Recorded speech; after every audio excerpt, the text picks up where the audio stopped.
ময়না ছলাতে ছলাতে চলে রে, পিছন পানে চায়না রে, মন ধুপুক ধুপুক করে রে, তোর লাগি উতলা রে।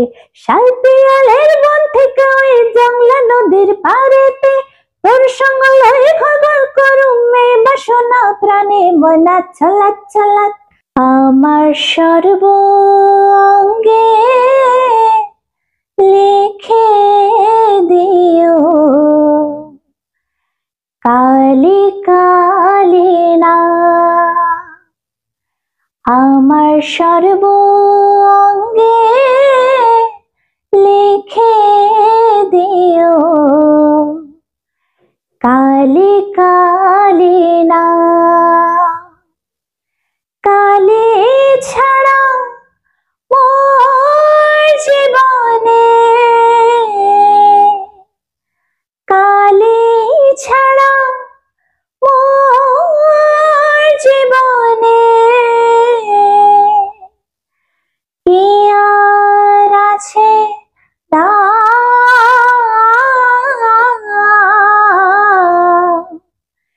কালি কালি না। শিলিগুড়ি থেকে মুম্বাই গিয়ে সঙ্গীত জগতে জায়গা করে নিচ্ছেন এই শিল্পী, সম্বর্ধনা জানালো খবরের ঘণ্টা। শিলিগুড়ি ঘুঘুমালি নিরঞ্জননগরে বাড়ি প্রতিভাবান সঙ্গীত শিল্পী রমি মুখার্জির। শিলিগুড়ি থেকে মুম্বাই গিয়ে সঙ্গীত জগতে ক্রমশ নিজের জায়গা করে নিচ্ছেন। সঙ্গীত প্রতিভা রমি শিলিগুড়ির গর্ব। শিলিগুড়ি থেকে একজন মেয়ের পক্ষে মুম্বাই গিয়ে নিজের জমি শক্ত করে নেওয়া সহজ কাজ নয়। রমির সেই জার্নি, রমির সেই কাহিনী চলুন শোনা যাক। বছর শুরুর মুহূর্তে চলুন দেখতে থাকি ধারাবাহিক ভিডিও প্রতিবেদন।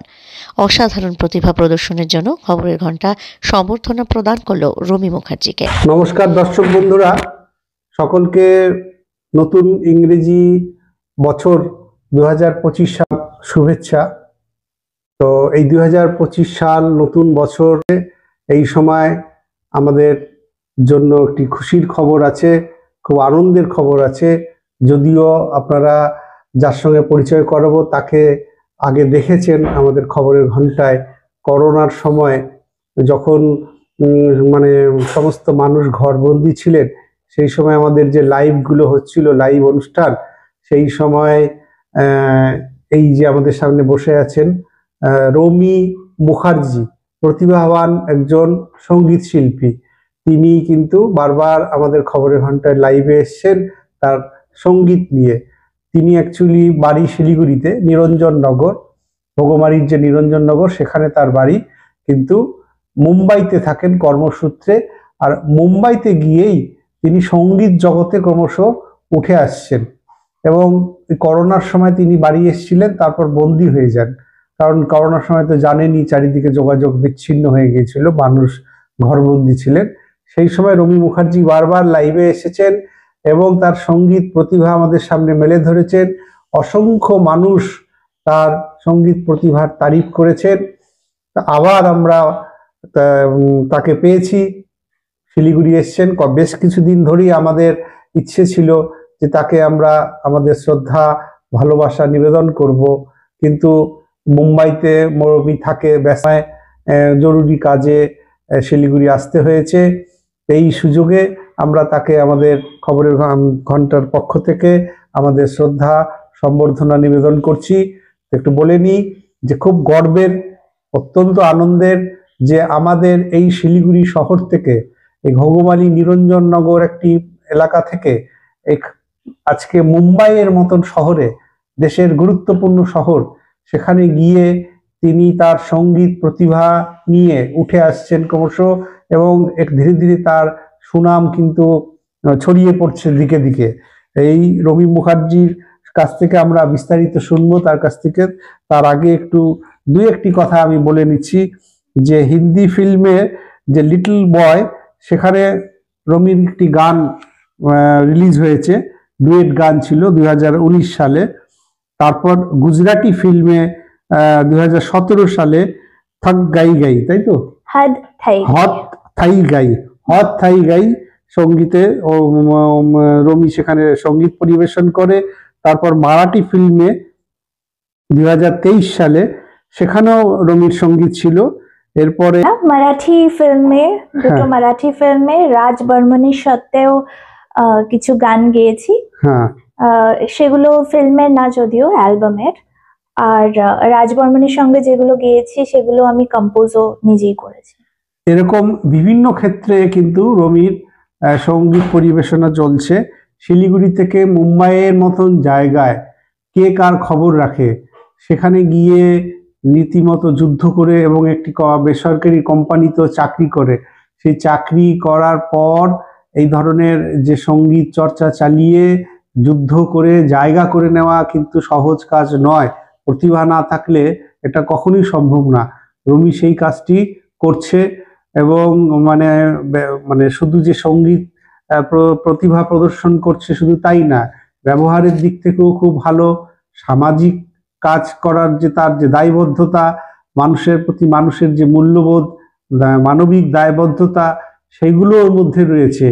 তো সব দিক থেকেই কিন্তু রমি মুখার্জি একটি একটি গর্বের একটি আমাদের এই শিলিগুড়ি শহরের। তাকে আজকে আমরা খবরের ঘন্টার পক্ষ থেকে সম্বর্ধনা, আমাদের শ্রদ্ধা নিবেদন করব। তার পাশাপাশি তার সঙ্গীত শুনবো, তার কিছু বার্তা শুনবো। শিলিগুড়ি থেকে আমরা কজনকে পাই যারা গিয়ে মুম্বাইয়ের মতন জায়গায়, সবাই কলকাতা থেকে অনেকেই গিয়েছেন, অনেকেই সুনাম করেছেন, কিন্তু শিলিগুড়ি থেকে কিন্তু আমরা মানে আমাদের তেমন নজির নেই। সেই রমি কিন্তু সেই জায়গাটা ক্রমশ ধরবার চেষ্টা করছে এবং প্রতিদিন ওকে পরিশ্রম করতে হচ্ছে, সেখানে উঠে আসছে।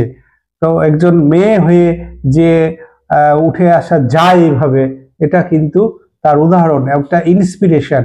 এবং সেটাও শুনবো যে অনেক অনেক প্রতিভাই হয়তো এখানে আছে যারা গিয়ে একটু জায়গা করতে চায়, কিন্তু কিভাবে করবে, কিভাবে উঠে আসবে, কোনো দিশা পায় না। হ্যাঁ, ফলে অনেক প্রতিভা হারিয়েও যায়। তো সেখানেও রমির আরো অনেক অনেক দূর তার হেঁটে যাওয়ার সময়, অনেক মানে লম্বা রাস্তা, দীর্ঘ রাস্তা, অনেক সময় বাকি আছে, কিন্তু অনেকটা জায়গা সে করেছে। তো ফলে রমিকে কিন্তু আমাদের সম্বর্ধনা বা শ্রদ্ধা ভালোবাসা না জানালে আমাদের নিজেদের কাছেই অত্যন্ত খারাপ, মানে নিজেদের কাছেই অত্যন্ত অস্বস্তি অনুভব হচ্ছিল যে ওর প্রতিভাকে কিভাবে আমরা স্বীকৃতি দিতে পারি। তো আজকে প্রথমে আমরা ওকে খাতা পরিয়ে নেব, তারপরে আমরা আমাদের স্মারক তুলে দিব। রমি মুখার্জি, শিলিগুড়ি নিরঞ্জননগর। রমি, তুমি ভালো থাকো, শুভেচ্ছা থাকলো আমার নববর্ষের, ইংরেজি নববর্ষের। এবং এই রমির হাতে আমরা আমাদের এই খবরের ঘন্টার স্মারক, যেখানে আমাদের ভারতবর্ষের জাতীয় পতাকা, ন্যাশনালিজম, জাতীয়তাবাদ, দেশাত্মবোধের আমরা প্রতিফলন দেওয়ার চেষ্টা করছি। আমরা ইতিবাচক ভাবনা নিয়ে কাজ করি। নেতাজি সুভাষচন্দ্র বসু যে ইতিবাচক ভাবনার উপরে যে উদ্ধৃতি দিয়েছিলেন, সেটা এখানে আমরা দিয়েছি, সকলের মধ্যে সেটাই ছড়িয়ে দিতে চাই। আমরা সঙ্গীত, অঙ্কন, নৃত্য, সাহিত্য, কবিতা থেকে মানুষের সেবামূলক যা কিছু ভালো, সেটাকেই আমরা সবসময় প্রাধান্য দিই। নতুন বছরে সেটা আরো বেশি বেশি করে আমরা চেষ্টা করব যে ইতিবাচক ভাবনা সবসময় ছড়িয়ে পড়ুক। রমির হাতে এটা তুলে দিলাম এবং অভিনন্দন। আগামী দিনে আমরা চাই যে আরো আরো আরো বড় জায়গায় পৌঁছক এবং আমাদের শিলিগুড়ির সুনাম আরো বৃদ্ধি পাক। তার সঙ্গে আমরা ওর হাতে একটি গাছের চারা, এটা জাস্ট গ্রিন এনভায়রনমেন্টের জন্য আমরা দিচ্ছি, বিশ্ব উষ্ণায়ন প্রতীক একটা এটা তুলে দিচ্ছি, চারিদিকে সবুজ ছড়িয়ে যাক। তার সঙ্গে রমির যে বাবা বিকাশ মুখার্জি, অবসরপ্রাপ্ত রেলওয়ে কর্মী, এবং মা একজন চিত্রশিল্পী, তাদেরকেও আমাদের এই সময় একটি শুভেচ্ছা অভিনন্দন থাকবে। কারণ মেয়েকে তৈরি করে দেওয়ার পিছনেও বাবা মায়ের তো শুরুতে একটা অবদান থাকেই। তারপরে আজকে ওর জায়গা করছে এবং মুম্বাইয়ের মতন জায়গায় থেকে কিভাবে যুদ্ধ করে আজকে একটা মানে এই সঙ্গীত জগতে জায়গা করে নেওয়া সহজ না। আজকে আমরা এখানে আমাদের এখানে দেখতে পাই কত রকমের সব পেশাতেই একটা ধাক্কা ধাক্কি, নিন্দা চর্চা, কে কাকে টেনে নামাবে, কে কাকে পিছু টানবে, এর একটা চলছে। ওই এ একটু এগিয়ে গেলে তো ওকে টেনে নামানো যায় কি করে, এরকম একটা হিংসা হিংসি ব্যাপার কিন্তু চলছে। সেগুলো কখনোই পজিটিভিটিকে পরিফল মানে রিফ্লেকশন ঘটায় না। যাই হোক, আমরা রমির কাছ থেকে কিছু কথা শুনবো, কিভাবে ও এই জায়গায় এলো, কি করে আর এগিয়ে যেতে পারে, নতুন ছেলে মেয়েদের কি ও বার্তা দিতে চায়। তারপরে একটু গান তো শুনতেই হবে। এবং সত্যি বলছি, অসাধারণ। আমাদের খুব আনন্দ হচ্ছে, খুব শান্তি হচ্ছে যে নতুন বছরে একজন অত্যন্ত আমাদের ক্ষুদ্র ক্ষমতায় একজন গুণী শিল্পী এবং প্রতিভা শিল্পী তাকে আমরা আমাদের শ্রদ্ধা ভালোবাসা নিবেদন করতে পারলাম। আমরা সত্যি আনন্দিত এর জন্য। রমি, কিছু বলেন। অনেক ধন্যবাদ বাপিদা আপনাকে এবং খবরের ঘন্টার অ্যাডমিনস যারাই আছেন সবাইকে, এই খবরের ঘন্টার সাথে যারা যারা যুক্ত সবাইকে আমি ধন্যবাদ বলতে চাই। কেন কি এর থেকে বেটার আর কিছু মনে হয় না হতো যে 2024 এন্ড হচ্ছে, আজ হচ্ছে মানে একদম শেষ পর্যায়ে, আর সেখানে গিয়ে এত সুন্দর একটা ফেলিসিটেশন আমি পেলাম। আমি একদম আশা করিনি। শিলিগুড়ি আমার আশা অন্য কাজে, যাই হোক, কিন্তু বাপিদা আমার সঙ্গে কনস্ট্যান্টলি টাচে ছিলেন। উনি জিজ্ঞেস করছিলেন কখন তুমি আসবে শিলিগুড়ি। তো এই ফেলিসিটেশনটা পেয়ে এবং এত সুন্দর একটা তার সঙ্গে যে মেসেজ, যে ইনডোর প্ল্যান্টটা উনি দিলেন, সেটার পেছনে কিন্তু একটা বিশাল বড় মেসেজ আছে। সেই জন্যই এই ইনডোর প্ল্যান্টটা চুজ করা। সেই থটফুলনেসটা আমার খুব ভালো লেগেছে এবং আশা করি আমি মা বাবার তো অবদান আছেই, ওনাদের যতটা আমি প্রাউড ফিল করাতে চাই ততটাই যাতে আমি শিলিগুড়িবাসীকেও আমি প্রাউড ফিল করাতে পারি, সেটাই আমার অবজেক্টিভ থাকবে আগামী দিনেও। আর সেই অবজেক্টিভ, সেই গোল নিয়ে আমি এগিয়ে যেতে চাই। আর আমার কিছু প্ল্যানস আছে 2025-এ, যেগুলো আশা করি সব ফুলফিল হবে। আর হচ্ছে আমার যা যা প্ল্যানস আমি করে রেখেছি, কিছু গান রিলিজ হওয়ার, সেইগুলো আশা করি হবে। আর আপনাদের অনেক অনেক সাপোর্ট আর ভালোবাসা, আশীর্বাদ আমি সব পাবো। আমি এইভাবেই খবরের ঘন্টার সঙ্গে যুক্ত থাকতে চাই। কেন কি আমার মনে আছে কোভিডের সময় যখন বাইরে কোথাও যাওয়া হচ্ছিল না, বাপিদা হচ্ছে এত সুন্দর সুন্দর প্রোগ্রাম উনি অনলাইন অর্গানাইজ করেছিলেন, সেগুলোতে আমি লাইভ গিয়েছিলাম। তো সেসব দিনগুলো তো আর ভোলার না। এত সুন্দর লাইভ প্রোগ্রাম হয়েছিল। মুম্বাই থেকেও পরে লাইভে এসেছি। হ্যাঁ, মুম্বাই থেকেও আমি দুর্গাপুজোর সময় লাইভে এসেছিলাম।